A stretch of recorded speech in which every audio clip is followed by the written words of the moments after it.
নিত্যানন্দ প্রভুর কর্ণে কুণ্ডল দুলত, কারণ তিনি ছিলেন অবধূত সন্ন্যাসী। কি বললাম? অবধূত সন্ন্যাসী। অবধূত সন্ন্যাসী কারা? যারা বৈদিক নিয়ম কানুনকে অতখানি গুরুত্ব না দিয়ে নিজের মন অনুসারে সাধনা করে বেশি সুখ পান, তারা হলেন অবধূত সন্ন্যাসী। আরেকটা হলো ব্রাহ্ম সন্ন্যাসী, যেটা স্বয়ং চৈতন্য মহাপ্রভু গ্রহণ করেছিলেন। এই ব্রাহ্ম সন্ন্যাসের কিন্তু অনেক নিয়ম, অনেক কঠিন কঠিন নিয়ম পালন করতে হয়।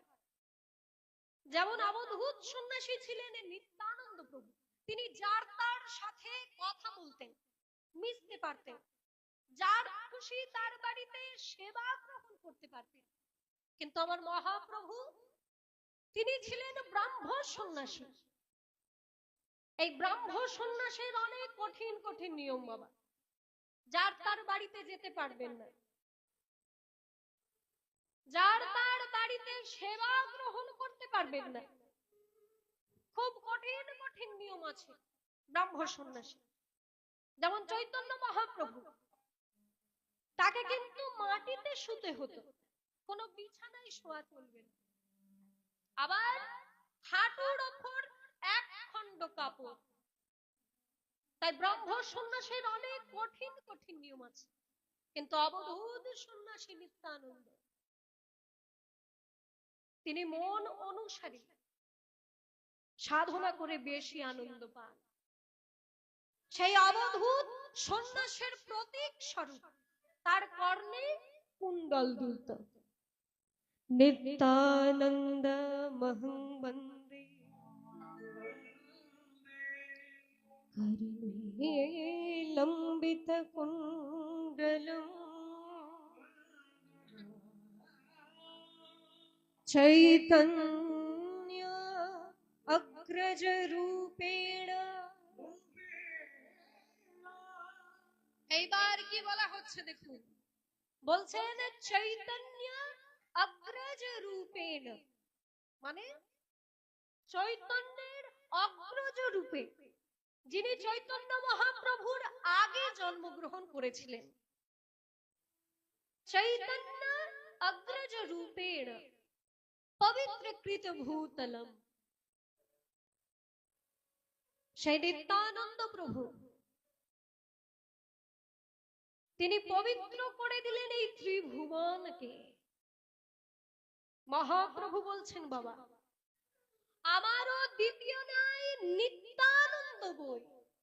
স্বয়ং মহাপ্রভু বলছেন যে আমার আর দ্বিতীয় কেউ নাই, একমাত্র নিত্যানন্দ ছাড়া। এই দেখুন বাবা, মহাপ্রভু সন্ন্যাস গ্রহণ করে তিনি 24টা বছর কিন্তু বাংলাতে আর ছিলেন না, পুরী ধামে চলে গেছিলেন। কিন্তু মহাপ্রভুর যে ভক্তি ধারা, মহাপ্রভুর ভক্তি ধারা অক্ষুণ্ণ রেখেছিলেন কে? অভিন্ন চৈতন্য তনু নিত্যানন্দ। চৈতন্যের যা যা ক্ষমতা, আমার নিত্যানন্দ প্রভুরও তাই তাই ক্ষমতা। শোনো শোনো ওগো রাঘব, রাঘবকে বলছে আমার দ্বিতীয় নাই, নিত্যানন্দ বল। শোনো শোনো ওগো রাঘব, তোমায় গপ্প কই, আমার দ্বিতীয় নয়, নিত্যানন্দ বই। মুখেও যদি বলে কেহ নিত্যানন্দ,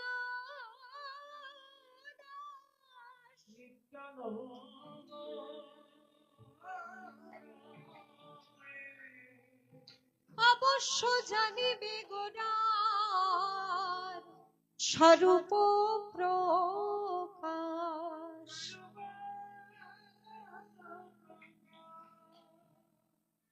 গোপীগণের যে প্রেম কহে ভাই,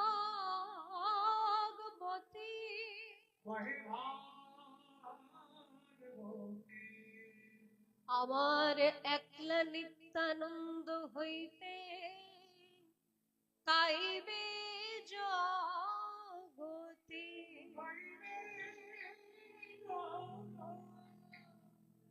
স্বয়ং মহাপ্রভু বলে দিলেন, আমার দ্বিতীয় নাই নিত্যানন্দ বই, আমার দ্বিতীয় নাই নিত্যানন্দ বই। স্বয়ং নিত্যানন্দ প্রভু তিনি চৈতন্য মহাপ্রভুর অভিন্ন তনু ছিলেন। মানে চৈতন্য মহাপ্রভুর যা যা ক্ষমতা, আমার নিত্যানন্দ প্রভুরও তাই তাই ক্ষমতা। মহাপ্রভু প্রেম দিতে পারেন, আবার নিত্যানন্দ প্রভু প্রেম দিতে পারেন। কিন্তু দেখুন বাবা, অভিন্ন তনু হলেও নিত্যানন্দ প্রভু কিন্তু কোনদিন আমার চৈতন্যের স্থানে বসতে চান। কেন? কারণ সেবক হচ্ছেন নিত্যানন্দ প্রভু, আর সেব্য হচ্ছে আমার গৌরাঙ্গ মহাপ্রভু। কারোর মধ্যে যদি সেব্য ভাব থাকে না, সেব্য ভাব যদি কারোর মধ্যে থাকে, সেবা করার যে সুখ, সেই সুখ কিন্তু সে লাভ করতে পারে। তাই নিত্যানন্দ প্রভু সব সময় নিজেকে সেবক ভাবে ভাবিত রেখেছেন। আর গৌরাঙ্গ মহাপ্রভু তিনি হচ্ছেন সেব্য। সেই নিত্যানন্দ প্রভু তিনি 24টা বৎসর মহাপ্রভুর কোথায়, মহাপ্রভু বলে দিয়েছিলেন, দাদা তুমি আজ যে অবধূত সন্ন্যাসী, এই সন্ন্যাস পরিত্যাগ করে তুমি সংসারী হও, এবং সংসারী হয়ে সংসারী জীবনের দ্বারে দ্বারে গিয়ে তুমি নাম প্রচার করো। তাই নিত্যানন্দ প্রভু তিনি যে অবধূত সন্ন্যাসী ছিলেন, সেই সন্ন্যাসকে ত্যাগ করে দিয়ে একমাত্র আমার গৌরকে ভালোবেসে